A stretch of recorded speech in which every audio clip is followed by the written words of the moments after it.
پر د اکمل میرزا پر کتاب باندې ډیره زیاته خبره وکړه، په ډیره زیاته مو دا سکالو مو دا وڅېړله، لکه د مارکسیزم او د مارکسیزم قوانین، د مارکسیزم قسمونه، او دا مارکسیزم څنګه اپلای شوی دی، مارکس څوک و، او د مارکس کله په 1848 کې پیدا سو، هغه ټیم د جرمني ټولنه څرنګه وه، بیا مارکس په 1848 کې د کمیونست منیفیسټو ولیکله د خپل ملګري د انګلس د فریډریک انګلس سره، پر دې بیا موږ خبره وکړه. نو هغه د مارکس ذاتي ژوند او د مارکس هغه ټول شیان چې دي هغه موږ وڅېړو. نن موږ خاص پر دې کتاب د اکمل میرزا کتاب نئی دنیا کا فلسفه پر دې باندې اگزیکټ خبره کوو. دا مارکسیزم تیوري یې څېړلې ده. مارکسیزم څه دی؟ موږ ډېره ساده خبره کوو چې کارل مارکس په 1848 کې پیدا شوی. دغه ټیم په جرمني کې یو انقلاب، یا په ټوله دنیا کې یو انډسټریل ریولوشن راغلی وي، خاص کار په برطانیه کې. په 1950 کې صنعتي انقلاب راغلی. جیم واټس او سټیفن چې وو، هغو کومه سټیم انجن چې وله، هغه انجن یې ډېره مخته بوته. بیا انجن چې وو، له هغه ځه ریل ګاډۍ جوړه سوه، له هغه ځه کارخانې جوړ سوې. بیا کارل مارکس د دې دور سړی دی، په دې زمان او په دې مارکس پیدا شوی دی. ده چې کله وکتل په کارخانه کې یو سړی چې دی مالک دی، 1400 مزدوران کار ورسره کوي. مالک چې دی، مالک هر شی لري، لیکن هغه مزدوران چې شپه ورځ کار کوي، د هغو لپاره د ماښام مړۍ نه پیدا کېږي. ده دا سوچ ووایي چې دا مثال کې دا کتاب دی، په کارخانه کې یو کتاب، یو کرسۍ جوړېږي، دا ټول د مزدور په برکت جوړېږي. ټیک شو؟ ګټې ګرده دغه لځي، مالک لځي. اوس څرنګه مالک لځي؟ دوی وایي مالک چې دی د دې کرسۍ د جوړولو لپاره 100 روپۍ د خرچه کړې ده. 50 روپۍ د کرسۍ مواد راوړي دي، د څوکۍ مواد، او 50 روپۍ چې دی دغه ته ورکړي و مزدور ته، دا 100 روپۍ. دوی کرسۍ چې مارکیټ له ولېږي په 1000 روپۍ خرڅه کړي. دوی وایي دا 900 روپۍ چې دی دا سرپلس ویلیو ده. سرپلس ویلیو دا ده چې دا 900 روپۍ د مزدور په خولو وګټلې. دا خدای ده ته نه دي ورکړي، نه د ده په محنت ګټل شوي دي. دوی ارام ناست دی. دا کمال خو د مزدور دی چې دا شی جوړ کړي. تا خو 100 روپۍ خرچه کړې ده، 900 روپۍ تا دغې دروانې ته کور ناست دی. داسې دا سوچ ووایي چې دا د سرمایې دنیا، د سرمایې دنیا چې دا مین ریزن یې دا دی چې دا د کپیټالیزم خلاف، د سرمایې خلاف. ده ویل یې دا مزدوران منظمه کول پکار دي، دا مزدوران راولاړ سي، دغه سرمایه‌دارانه نظام چې دی دا ختم کړي. یعنی د انسان یو ذاتي پراپرټي لري، موړ چې دی ورځ په ورځ مړېږي، غریب ورځ په ورځ مسکینېږي. نو دا چې دی دا د ختم کولو لپاره یو شی ضروري دی. هغه چې ضروري دی هغه د ویل یې سوشلیزم دی، سوشلیست انقلاب دی، چې په 1919 کې بالشویک انقلاب په روس کې راغلی. دا سرمایه‌دارانه نظام یې ختم کړي. اوس دا سرمایه‌دارانه نظام په خپله چیش دی، کپیټالیست نظام چیش دی.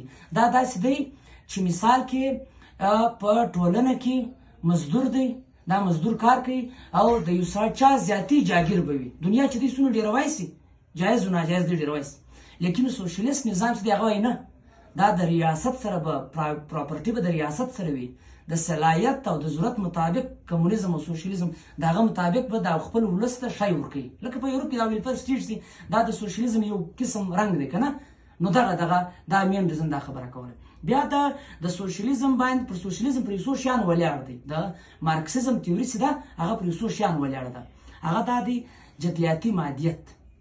دوی وایي دا جدلیاتي مادیت چې دی دا اصل د انګلز له دغه راغلی دی. هغه څرنګه له انګلز دغه هغه دوی وایي چې انګلز دا پر سر درولګو دا فلسفه ما پر پښو ودروله. مادیت چیش دی؟ دوی وایي چې انسان چې دی دا ټول بدلونونه چې راغلي دي دا د مادیت سره راغلي دي. یو شی یعنی په ټولنه کې معیشت چې دی، یعنی په ژوند کې چې کوم شی موږ په سترګو وینو، ټچ کولی سو، لیدلی سو، خوړلی سو، یعنی اورېدلی سو، دا ټول شیان چې موږ لیدلی دا مادیت دی. دا چې دی ډایلکټیکل میټریالیزم چې دی د دې مابین کې کشمکش چې دی دا ټولنه پر مخ بیایي. بله خبره دا دی کې هسټوریکل میټریالیزم. دوی وایي په دا ټولنه کې چې کوم بدلونونه راغلي دي د دغه مین ریزن دا دی، په دا وجه راغلي دي چې دا د مادیت له وجې راغلي دي، د میټر مادې له وجې راغلي دي. ماده څرنګه؟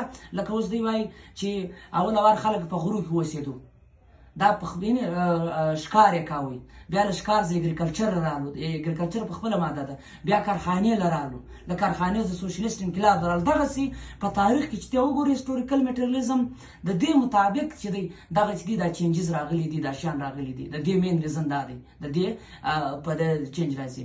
بیا یې مخته خبره کړې ده مزدور ته دوی پرولتاریه یې مزدور غریب کلاس ورکینګ کلاس اور موړ کلاس ته دوی بورژویز یې، یعنی بورژویز مطلب سرمایدار غټ کلاس. دوی وایي د غریب او د موړ تر مابین کش بګیر دی، د دې کش بګیر څخه یو نوی ریزلټ راځي.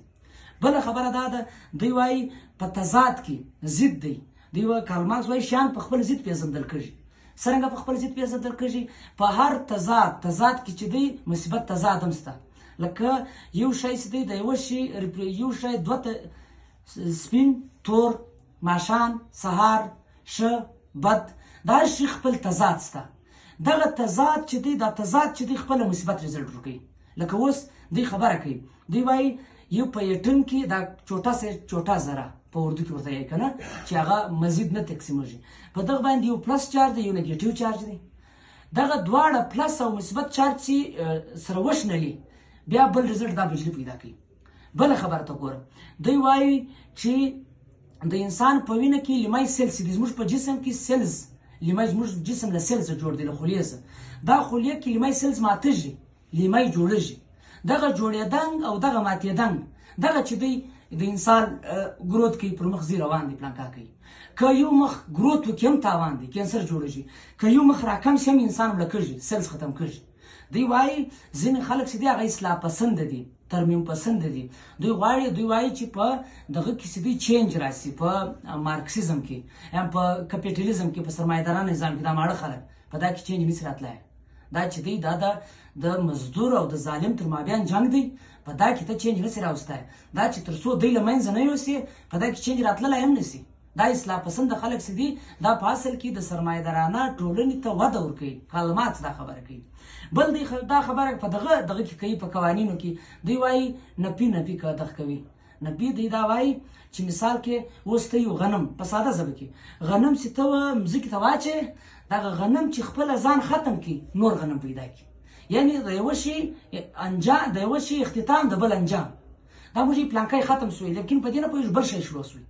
دغه تیسیز انټي تیسیز سینتیسیز یو شی جوړ شوی، د یو شي ضد رالی، د ضد چې دی بل ضد رالی، هغه بل نوی شی پیدا کړي. دا که اکمل مرزا چې خبره کوي دا ضداین چې دی که نه، دا یو د بل ضد چې رالی نو بل شی پیدا کړي. لکه اوس اوله وار خلکو په غرونو کې اوسېدو، دا ځناور یې ساتل، میږ یې ساتل، وزې یې ساتلې، ښکار یې کاوه. بیا سوکه پر مخ لاړو اګریکلچر له لاړو. اګریکلچر مثال کې دا دی زراعت، کارو کرونده یې وکړه. کارو کرونده چې یې وکړه، له کارو کروندې څخه دوی رالو صنعتي انقلاب له. دا ټول چیز کېږي دا را روان دي. یعنی بله خبره دا ده چې موږ وایي انجام اور اختتام. یو شی چې دوی وایي یو شی پناه کېږي بل پیدا کوي، بل چې پناه کېږي بل پیدا کوي. دغه نبي دغه قانون چې دا هم کارل مارکس دغه کړی دی. بل یو دی وایي یو مقسمانه تضاد دی، یو غیر مقسمانه تضاد دی. دوی دا خبره کوي چې ځینې شیان چې دي د مزدور او د مزدور تر مابین، د میډل کلاس د غریبي طبقې تر مابین، د مزدور تر مابین کله کله د دغو تر مابین احتیاط کېدی شي. زما او ستا تر مابین، زما او د منظور تر مابین یو کوچنی فرق راتلی شي، زما او ستا تر مابین فرق راتلی شي، ستا او د ده تر مابین کوچنی فرق راتلی شي. دا چې دی دا مقسمانه تضاد، کوچني تضادات انسان په طبیعت نه سره پوهېږي، یا انسان مفادات ته لږ مفادات غواړي. دا چې دی وایي دا په خلا کېدونکي تضادات دي، دا انسانان سره نږدې کېدلی شي. یو نه په خلا کېدونکي تضادات دي. غیر مقسمانه تضاد فلسفه کې اکمل میرزا دغه کړي دي، هغه دا دي چې دوی وایي چې د مزدور او د سرمایدار تر مابین دا چې دی دا غیر مقسمانه تضاد دی. سرمایدار چې دی هغه ستا په خوله باندې پیسې ګټي، د مزدور په خوله باندې پیسې ګټي، چې تر څو پورې دغه سرمایدارانه نظام چې ختم نه کړي، تر څو پورې ستا او د ده احتیاط نشي کېدلی. د استعمار او د محکوم حکومت تر مابین قطعا نه په خوله کېدونکي تضادات دي. د ظالم او د مظلوم تر مابین نه په خوله کېدونکي تضادات دي. دا کارل مارکس دا خبره کوي. هغه وایي چې مظلوم مزدور سړی له دې سره له غریب له خپل مزدور ته احتیاط کولی شي، له هغه سره نشي کولی. بیا دوی په ماده او پر شعور خبره کوي چې اول وار ماده راغلې ده که شعور راغلی دی. دا د ده او د انګلز تر مابین ډسکشن دی. انګلز وایي چې اول وار چې دی سوچ رالی د سوچ مابعد بیا دا موبایل رالی. د مثال په خبره ده. دوی وایي نه، هر شی چې دی اول وار ماده راغلی ده، اول وار دغه شی رالی بیا په انسان کې سوچ رالی. ستا که موبایل مه وایه ستا په ذهن کې څنګه راتلی چې دا موبایل دی ستا په سوچ کې؟ نو دوی وایي موبایل ماده ده، موبایل تعویل دی ستا په ذهن کې رالی دا موبایل دی. دا بوتل تعبیر دی ستا په ذهن کې رالی چې بوتل دی. که بوتل مه وایه ستا په ذهن کې څنګه راتلی چې بوتل دی؟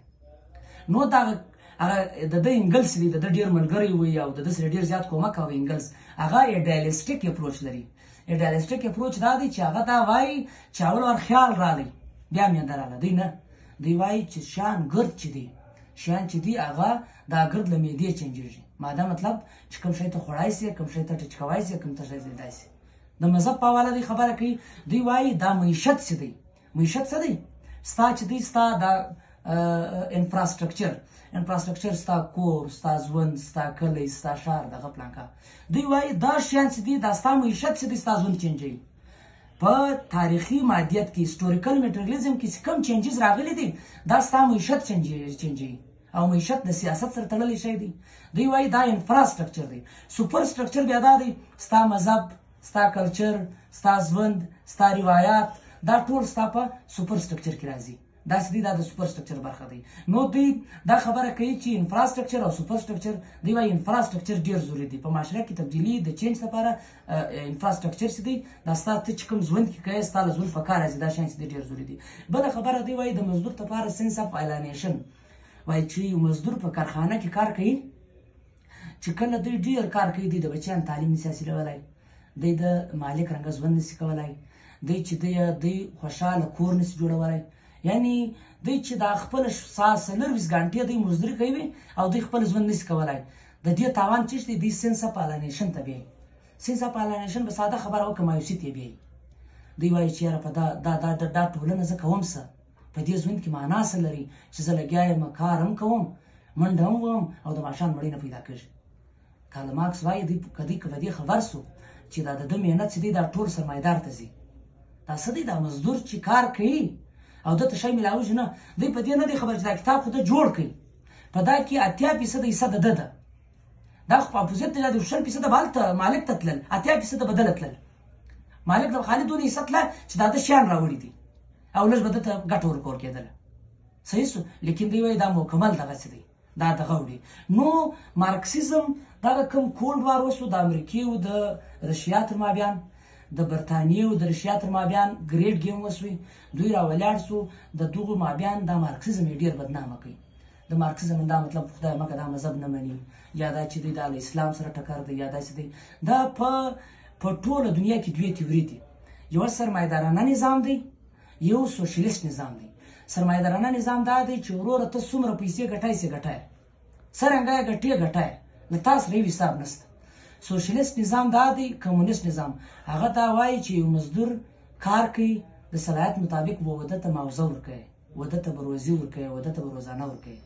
او کمونیست سیستم بیا دا وایي چې نه، دا یو سړی په دې ریاست کې اوسي، د ده صحت ضرورت دی، د ده تعلیم ضرورت دی، د ده ژوند ضرورت دی، د ده کوټه ضرورت ده، د ده رهایش ضرورت دی. د رهایش مطابق د انسان د ضرورت مطابق به د ته شیان ورکوي. دغه تیوري چې ده دا کارل مارکس راله، دوې تیوریانې نن سبا په دغه کې چلیږي په دې دنیا کې. نو دغه دی، د دې نور له هېڅ شي سره تعلق نشته.